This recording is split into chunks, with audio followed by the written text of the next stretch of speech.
আমি আপনাদের সবাইকে স্বাগত জানাই আমার কথা শুনবার জন্য। এবার পেন্টাগনের নিয়মিত ব্রিফিং এ বাংলাদেশের সাবেক সেনা প্রধান জেনারেল আজিজ প্রসঙ্গ উঠলো। এটা নিয়ে তেমন কোনো কথা শুনতে পাওয়া যাচ্ছে না। আমি সংক্ষেপে বিষয়টি নিয়ে কিছু কথা আপনাদের সাথে শেয়ার করতে চেষ্টা করব। প্রথমে আমরা সংবাদটি বিস্তারিতভাবে দেখে নেওয়ার আগে পেন্টাগন নিয়ে কিছু সাধারণ তথ্য বলে নিতে চাই, এবং সেটা যদি বুঝতে পারি তাহলে আমরা এটার গুরুত্বটা আরো ভালোভাবে বুঝতে পারবো। পেন্টাগন হচ্ছে মার্কিন যুক্তরাষ্ট্রের প্রতিরক্ষা দপ্তরের ডিপার্টমেন্ট অফ ডিফেন্সের প্রধান সদর দপ্তর। এটি ভার্জিনিয়া অঙ্গরাজ্যের আর্লিংটন কাউন্টিতে অবস্থিত এবং এর নামটি আসে ভবনটি 5 কোণাকার আকৃতির কারণে। পেন্টাগনের কাজগুলো মধ্যে অন্যতম কয়েকটি হলো, প্রথমত জাতীয় নিরাপত্তা। পেন্টাগন মার্কিন যুক্তরাষ্ট্রের জাতীয় নিরাপত্তা এবং প্রতিরক্ষা কৌশল উন্নয়নে কাজ করে। দ্বিতীয়ত সামরিক অপারেশন, এটি বিভিন্ন সামরিক অপারেশন পরিচালনা করে থাকে এবং সমন্বয় করে থাকে। তৃতীয়ত হচ্ছে প্রতিরক্ষা বাজেট। পেন্টাগন মার্কিন যুক্তরাষ্ট্রের প্রতিরক্ষা বাজেট প্রস্তুত এবং ব্যয় নির্ধারণের কাজও করে। চতুর্থত হচ্ছে সামরিক বাহিনীর পরিচালনা। এটি যুক্তরাষ্ট্রের সামরিক বাহিনীর বিভিন্ন শাখা যেমন সেনা, নৌবাহিনী, বিমান বাহিনী এবং মেরিন কর্পস পরিচালনা করে থাকে। পঞ্চমত হচ্ছে গবেষণা ও উন্নয়ন। পেন্টাগন সামরিক প্রযুক্তি এবং কৌশলগত উন্নয়নের জন্য গবেষণা এবং উন্নয়ন কর্মসূচি পরিচালনা করে থাকে। ষষ্ঠত বহিরাগত হুমকি প্রতিরোধ। এই সংস্থাটির অন্যতম দায়িত্ব হলো বহিরাগত হুমকি এবং আক্রমণ প্রতিরোধে ব্যবস্থা গ্রহণ করা। এবং পেন্টাগন মার্কিন যুক্তরাষ্ট্রের সামরিক এবং প্রতিরক্ষা সংক্রান্ত সব গুরুত্বপূর্ণ নীতি ও সিদ্ধান্ত গ্রহণের কেন্দ্রীয় প্রতিষ্ঠান। দুর্নীতিতে সম্পৃক্ততার অভিযোগ এনে বাংলাদেশের সাবেক সেনা প্রধান জেনারেল অবসরপ্রাপ্ত আজিজ আহমেদের উপর নিষেধাজ্ঞা আরোপের বিষয়টি আমাদের সবারই জানা। এবার বিষয়টি পেন্টাগনের ব্রিফিং এ উঠে এসেছে এবং পেন্টাগনে এর আগেও মাঝে মধ্যে টুকটাক বাংলাদেশের নানা প্রসঙ্গের কথা উঠে এসেছে। তো এই ব্রিফিং এ সম্প্রতি হয়ে যাওয়া ব্রিফিং এ পেন্টাগন জানিয়েছে যে জেনারেল আজিজের উপর নিষেধাজ্ঞা বাংলাদেশে গণতান্ত্রিক প্রতিষ্ঠান আর আইনের শাসনকে শক্তিশালী করতে ওয়াশিংটনের প্রতিশ্রুতির প্রতিফলন। পেন্টাগনের প্রেস সেক্রেটারি মেজর জেনারেল প্যাট রাইট সাংবাদিকদের ব্রিফিং করবার সময় কথা বলেন। ব্রিফিং এর বিস্তারিত মার্কিন প্রতিরক্ষা মন্ত্রণালয়ের ওয়েবসাইটে তুলে ধরা হয়েছে। বাংলাদেশের এখনকার গণতান্ত্রিক ব্যবস্থা, মানবাধিকার পরিস্থিতি, পুলিশ ও র্যাবের কর্মকর্তাদের উপর আরোপ করা নিষেধাজ্ঞা এবং সাবেক সেনা প্রধানের উপর সাম্প্রতিক নিষেধাজ্ঞার প্রসঙ্গ উল্লেখ করে ব্রিফিং এ পেন্টাগনের মুখপাত্রের কাছে জানতে চাওয়া হয় বাংলাদেশের সঙ্গে সামরিক ও নিরাপত্তা অংশীদারিত্ব কিভাবে এগিয়ে নেবে পেন্টাগন। জবাবে পেন্টাগন মুখপাত্র মিস্টার প্যাট রাইটার বলেন যে দুর্নীতিতে জড়িত থাকায় এই বছরের মে মাসে জেনারেল আজিজ আহমেদ বা জেনারেল আহমেদের উপর নিষেধাজ্ঞা দিয়েছে মার্কিন পররাষ্ট্র মন্ত্রণালয়। বাংলাদেশের গণতান্ত্রিক প্রতিষ্ঠান আর আইনের শাসনকে শক্তিশালী করতে ওয়াশিংটনের প্রতিশ্রুতির প্রতিফলন হচ্ছে এই নিষেধাজ্ঞা।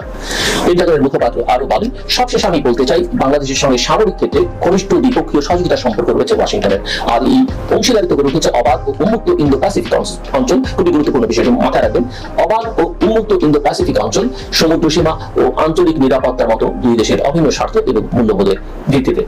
সাম্প্রতিককালে বাংলাদেশের প্রধানমন্ত্রীর ভারত সফরের সময় যে সমঝোতা স্মারকগুলো স্বাক্ষরিত হয়েছে বা যে আলোচনা হয়েছে সেখানে কিন্তু মাথায় রাখবেন এই অবাধ এবং উন্মুক্ত ইন্দো প্যাসিফিক অঞ্চলের কথা নেই।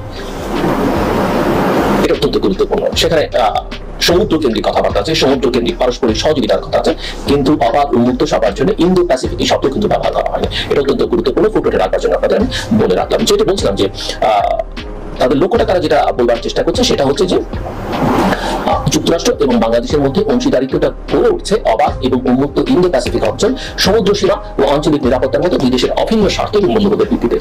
আপনাদের হয়তো মনে আছে যে দুর্নীতিতে সম্পৃক্ততার অভিযোগে গত 21 মে জেনারেল আজিজ আহমেদের উপর নিষেধাজ্ঞা ঘোষণা দেয় মার্কিন যুক্তরাষ্ট্র। যুক্তরাষ্ট্রের foreign operation and related programs অ্যাপ্রোপ্রিয়েশনস আইনের 7031 সি ধারার আওতায় এই নিষেধাজ্ঞা দেওয়া হয়। নিষেধাজ্ঞার ফলে জেনারেল আজিজ এবং তার পরিবারের সদস্যরা যুক্তরাষ্ট্রের প্রবেশের অযোগ্য বলে বিবেচিত হবে।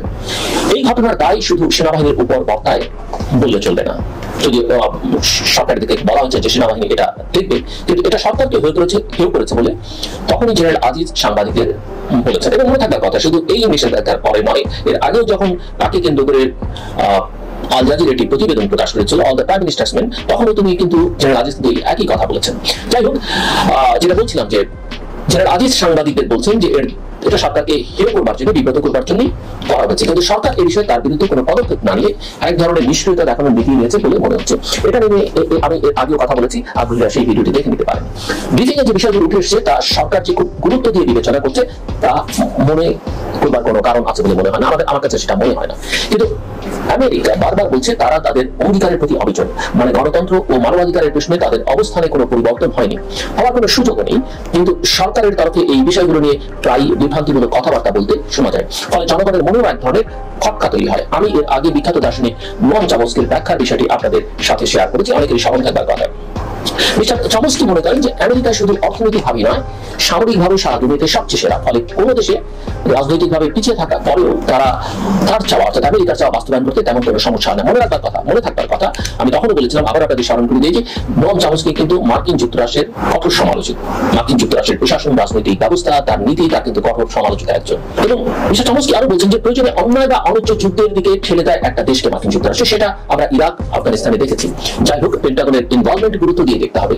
আগেও যখন আমেরিকা ইরানের বিরুদ্ধে প্রথম স্যাংশন দিল তখন এটাকে খুব হালকা একটি বিষয়, যে কোনো সময় এটা সরে যাবে এরকম একটা ধারণা অনেকেই দেবার চেষ্টা করেছেন।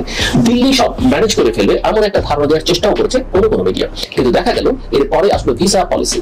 এখন পেন্টাগনের উদ্বেগ নিয়েও এমন গাছাড়া ভাবের পরিণতি হয়তো আগামীতে বিপদের কারণ হতে পারে। ফলে একজন সাধারণ নাগরিক ও সাংবাদিক হিসেবে সতর্কতার বিষয়টি মনে করে দেওয়া আমি আমার দায়িত্ব বলে মনে করি। যাই হোক, আমি মনে করি যে পেন্টাগন যখন কোনো দেশের অভ্যন্তরীণ বিষয়ে কথা বলে তার সিরিয়াস গুরুত্ব দিয়ে দেখবার দরকার আছে, কারণ এটা আমেরিকার নিরাপত্তার প্রশ্নের সাথে জড়িত। এবং আমাদের স্মরণ থাকার কথা যে মার্কিন যুক্তরাষ্ট্রের কয়েকজন কংগ্রেসম্যান একটা বিবৃতিতে বিশেষ করে তারা একটা চিঠি দিয়েছিলেন যুক্তরাষ্ট্রের রাষ্ট্রদূত যিনি জাতিসংঘ হেডকোয়ার্টারে আছে, এবং সেই চিঠির মধ্যে বা বিবৃতিতে তারা বলছিলেন যে বাংলাদেশের কারেন্ট রিজিম তারা মনে করে যুক্তরাষ্ট্রের নিরাপত্তার জন্য হুমকির কারণ। আমি এখন যেটা বলছিলাম যে এই যে আমেরিকার নিরাপত্তার প্রশ্নের সাথে জড়িত যেটা আমি বলছি, এবং পেন্টাগনের বিবৃতি পেন্টাগন যখন কথা বলে তখন এটা মাথায় রাখতে হবে। এখন বাংলাদেশ কিভাবে আমেরিকার নিরাপত্তার জন্য হুমকি তৈরি করছে এটা একটা সংগত প্রশ্ন। বাংলাদেশ সামরিকভাবে কোনো হুমকি তৈরি করছে না, বরং ভোটবিহীন বা বিনা ভোটে ক্ষমতায় থাকবার স্বার্থে পার্শ্ববর্তী প্রতিবেশী বিশেষ করে ভারত এবং চীনের দ্বন্দ্বের মধ্যে এমন ভাবে ক্রিয়া করবার চেষ্টা করছে যা এই অঞ্চলে আমেরিকার স্বার্থের সাথে সংঘাতের আশঙ্কা তৈরি করছে, এবং সেটাই আমেরিকানরা মনে করে। আপনারা খেয়াল করলে দেখবেন এখানে ইন্দো প্যাসিফিক নীতির কথা বলা হয়েছে। এই দেশে সরকারের অবস্থান এখনো পর্যন্ত মার্কিন অবস্থানের সঙ্গে সংঘাতময় পরিস্থিতির দিকে যাবার ইঙ্গিত দেয়। এটা আমি একটু আগে বলেছি। এবং বাংলাদেশের একটা ইন্দো প্যাসিফিক আউটলুক আছে, সেটা শুধু ওই ইন্দো প্যাসিফিক স্ট্র্যাটেজির খুব একটা মিল নেই, সেটা সবার জন্য মুক্ত, যেটা ঠিক আমেরিকান ধ্যান ধারণার সঙ্গে যায় না। আমি বলছি না যে আমেরিকান ধ্যান ধারণার সঙ্গে যেতে হবে, আমি যে পরিস্থিতিটা আপনাদের সামনে ব্যাখ্যা করছি আমার মত। আমি কি চাই, কোনটা ভালো মন্দ আমি যেটা যেভাবে দেখি, আমার চাওয়াটাই তো বা আমার বলাটাই তো চূড়ান্ত নয়, সেটা তো অন্য জায়গায় বলেছি বা বলবো। ফলে আমেরিকার স্বার্থ আমরা দেখবো, এটাই আমাদের জন্য ঠিক এমন কথা আমি কিন্তু বলছি না। আমি বলছি এই সরকার আমেরিকার সাথে পরিণতির যে নীতি নিয়ে এগোচ্ছে তা দিন দিন আমাদের বহুমুখী হুমকির দিকে নিয়ে যাচ্ছে। এই হুমকিগুলো মোকাবেলার জন্য কোনো দেশের কোলে উঠে বসার নীতি বাদ দিতে হবে সবার আগে, এটা হলো আমার পরিষ্কার অবস্থান। কিন্তু সেই সরকার তো নানান কারণেই সেই অবস্থায় আর নেই। ফলে এই জটিল অবস্থায় আমরা একমাত্র যেটার দিকে গুরুত্ব দিতে পারি তা হচ্ছে নাগরিকদের মতো ঐক্য। কিন্তু সেই ঐক্য প্রতিষ্ঠার পূর্ব শর্ত হচ্ছে জনগণের ভোটাধিকার ফিরে পাওয়া, নাগরিকদের মত প্রকাশের স্বাধীনতা নিশ্চিত করা। ভোটের অধিকার নিশ্চিত করা গেলে ঐক্য দৃঢ় হবে সহজেই। তখন কোনো বিদেশি শক্তি আমাদের সাথে বৈষম্যমূলক আচরণ ও নীতি প্রয়োগের ক্ষেত্রে সহজেই সাহসী হবে না। সেই জন্য নিজেদের পছন্দের প্রতিনিধি নির্বাচনের অধিকার ফিরে পাওয়ার আগে এই ঐক্য সম্ভব নয়। এই দিক থেকে আমেরিকার স্বার্থের সাথে আমাদের হয়তো সংঘাত বা অমিল থাকতে পারে। অনেকগুলো বিষয় কিন্তু আমেরিকার চাওয়ার সাথে আমাদের দেশের জনগণের একটা অলিখিত ঐক্য তৈরি হয়ে গেছে গত কয়েক বছর। এখন বরং তাদের ধীরে চলনীতি বা নির্বাচন ঠেকানোর জন্য সরাসরি কিছু না করাতে জনগণের একটা বড় অংশ আমেরিকার প্রতি বিক্ষুব্ধ। কাজে এখানে আমরা আমেরিকার নীতির প্রতি অন্ধভাবে অনুগত থাকবো এ কথা আমি বলছি না। আমি বলছি আমেরিকার যে চাওয়া তার সাথে জনগণের চাওয়ার যে মিল, তার আলোকে এখানে সরকার জনগণ এবং আমেরিকার বিরুদ্ধে গিয়ে সরকার জনগণ এবং আমেরিকার বিরুদ্ধে গিয়ে দাঁড়িয়েছে। ফলে সরকারের বিরুদ্ধে কোনো পদক্ষেপ নিলে সেটা দেশ এবং জনগণকে ক্ষতিগ্রস্ত করে, এই বিষয়টি আমাদের বুঝতে হবে। সেটা যেই নিকটা কেন, বিশেষ করে সরকারকে বুঝতে হবে তাদের আগে জনগণের প্রতি আস্থাশীল হতে হবে, তাহলে বাইরের যে চাপ সেটাও কিন্তু কমে আসবে। কিন্তু আমার কথা হলো কারো প্রতি অন্যায়ভাবে প্রেম বা কারো প্রতি অকারণ বিক্ষুব্ধতা আমাদের সমস্যার সমাধান করবে না। আমাদের সমস্যার সমাধানের জন্য আমাদেরই উদ্যোগ নিতে হবে। তার জন্য সবার আগে সব দরকার নাগরিকদের অধিকার ফিরে পাওয়া। তা না হলে বিভিন্ন পরাশক্তির লীলাভূমি হবে বাংলাদেশ, আর এর বিরূপ প্রভাব পড়বে সাধারণ মানুষের জীবনের উপর। আমরা ভুক্তভোগী হব। কাজেই রাজনীতিতে নিজেদের মধ্যে হানাহানি ও ক্ষমতায় যাওয়ার এবং টিকে থাকবার যে পাগলাদৌ সেটা বন্ধ করে দ্রুত জাতীয় ঐক্যকে এগিয়ে নিয়ে উদ্যোগ নিতে হবে।